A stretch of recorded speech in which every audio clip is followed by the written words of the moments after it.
Hi everyone, it's good to have you with us. I'm Jane McCarthy. Welcome everyone, I'm Mark Hanrahan. The rain is still falling tonight, but it's a much different story from what we had yesterday. Right now we are not seeing any flash flooding.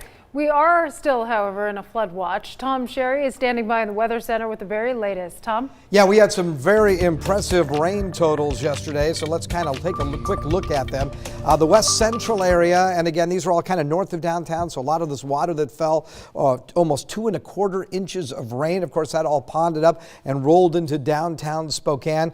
Garfield picked up 9/10 of an inch of rain in 20 minutes out in the Spokane Valley at Feltz Field. This is during the actual storm, picked up 3/4 of an inch of rain. Look at out in Grant County, a place called Lakeview Park picked up 2½ inches of rainfall, and Deer Park also picking up 1.5 inches of rain. Very wet weather system. Flood watch continues through tomorrow morning. Then we should see mostly dry weather for the weekend. We'll begin to dry up some of this surface water. In the meantime, I could have shown you this same radar at say noon today, and it would look exactly like it looks right now.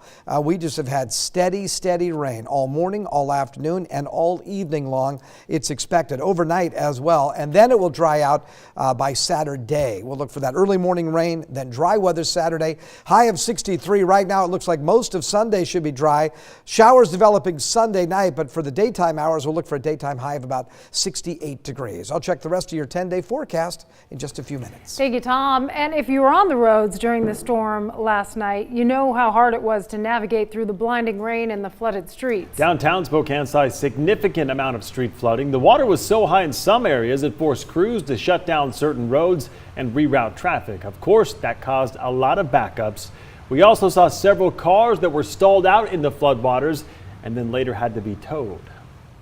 Here's some video we took today. Drivers still dealing with some pooling water and debris on the roads, but much better compared to what we saw last night.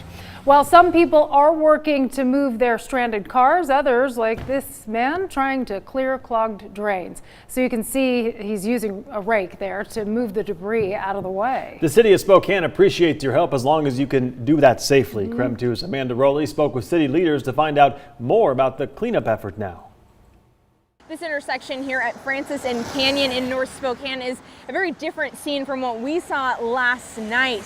Here at this intersection, there was major flooding that caused multiple cars to get stuck in a lot of water here. And now the water is, for the most part, cleared away and the drains are draining normally.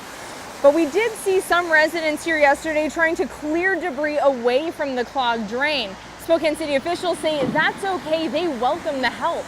In most cases, especially on residential streets, it's safe for you to go out and just try to clear away the debris.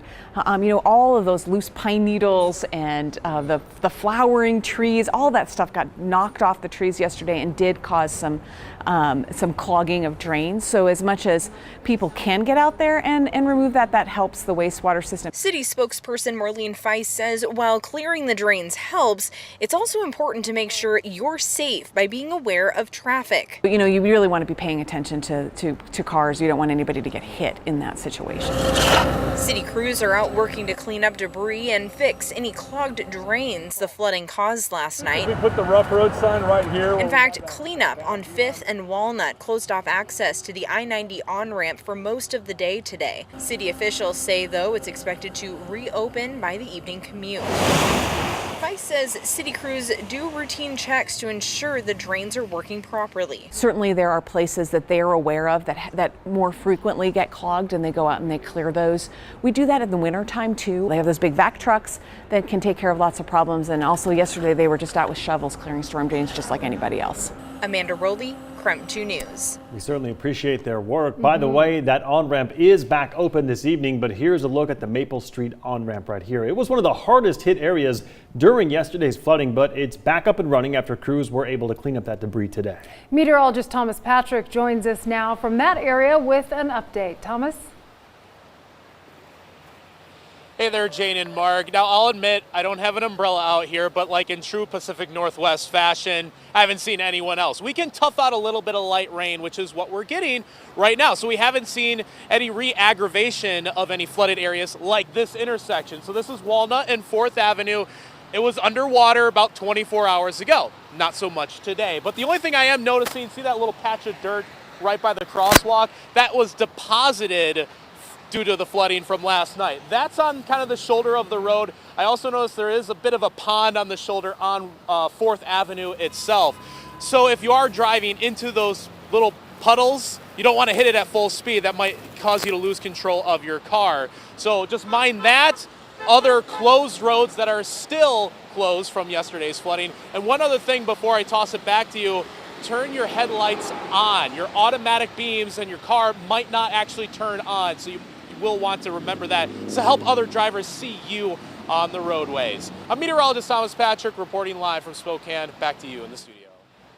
So the volume of water was absolutely tremendous. The city of Spokane's stormwater system worked overtime last night. Almost half the city's stormwater tanks overflowed. So the city just completed a massive tank off of Spokane Falls Boulevard. So you asked us if the newest tank was able to handle the stormwater and raw sewage. As KREM 2's Alexa Block found out, it's not quite ready to take on water. It rained, and it rained, flooding the streets, then the sewers, and eventually the almost 24 underground stormwater tanks. About 10 of Spokane's underground tanks overflowed during the rainstorm. Those tanks were designed to handle, pretty good-sized storms, but maybe not storms where we get an inch of water in 20 minutes. We can't build systems large enough to handle that volume of water. For years, the city has worked to improve its stormwater system and has invested millions into the effort to keep the Spokane River free of potentially toxic stormwater.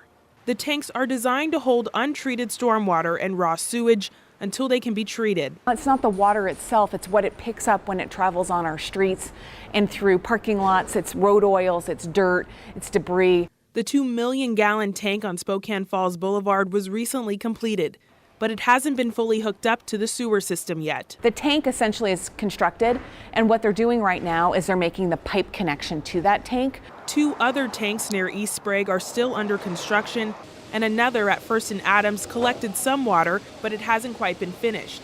The city says they monitor runoff after each storm. Every day we think about what stormwater means to our river, and we're trying to take steps each and every day to improve that quality of water in the river. In Spokane, Alexa Block, KREM 2 News.